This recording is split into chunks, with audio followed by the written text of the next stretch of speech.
Şüphesiz kültür her milletin varlığının en büyük göstergesidir ve her millet içinde en önemli varlık göstergesidir.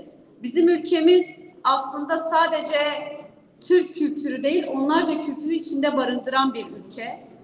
Ve yine belki bu kültürler arasından en çok baskıya maruz kalan Kürt kültürünü de içinde barındıran bir ülke.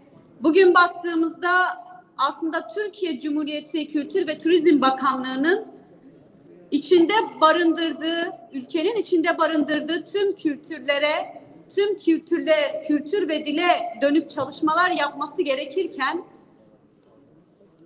aslında tekçiliği, tek dilliği, tek kültürlülüğü çalışmalarında, programlarında yürüttüğünü görüyoruz. Sadece basılan kitapçıklara bile baktığımızda aslında tek bir dilin, tek bir kültürün yansıtıldığı, çok dilli bir kitapçık hazırlamak yerine sadece Türkçe bir kitapçık hazırlamak.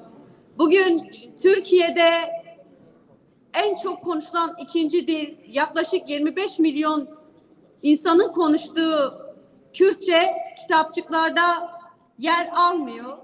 Yine bununla beraber Kürt'e ait, Arap'a ait, Süryani'ye ait tek bir kültür kitapçıkta yer almıyor ve gösterilmiyor.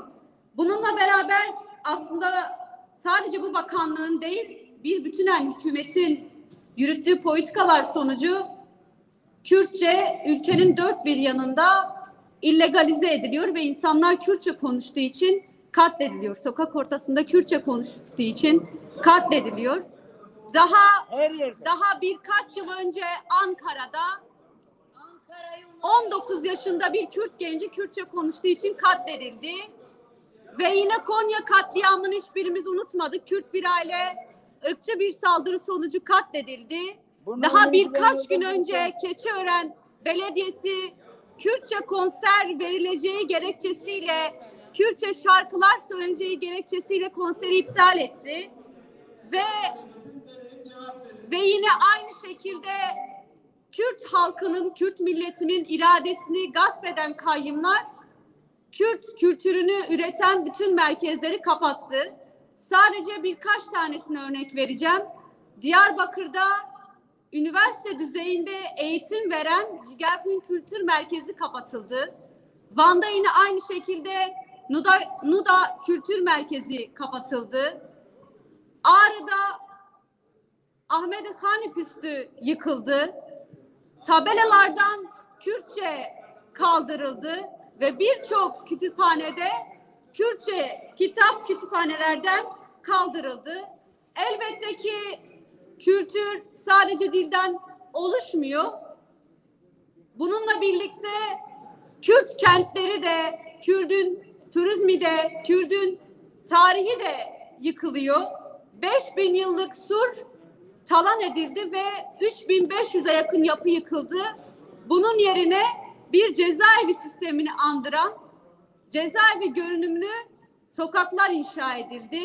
Yine 12.000 yıllık Hasankeyf 50 yıllık baraj için yok sayıldı, talan edildi ve sular altında kalan Hasankeyf'in aslında ne kadar büyük bir tarih olduğunun, aynı şekilde bir turizm yeri olduğunda hepimiz çok iyi biliyoruz.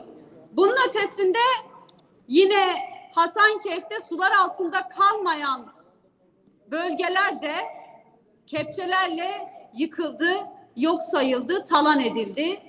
Yine aynı şekilde Kürtçe üzerindeki baskıların olduğu gibi bugün kültürden bahsediyoruz. Kültür aynı zamanda hafızadır da. Mezarlıklar tüm milletler için, tüm halklar için önemli hafıza yerlerindendir.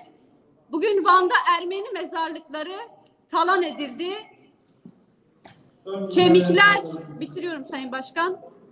Kemikler etrafa saçıldı. Yine birçok Kürt ilinde Kürtlere ait mezarlıklar talan edildi. Kırıldı mezarlıklar ve aslında bir halkın, bir milletin hafızası yok sayılmak istendi, hafızası unutulmak istendi.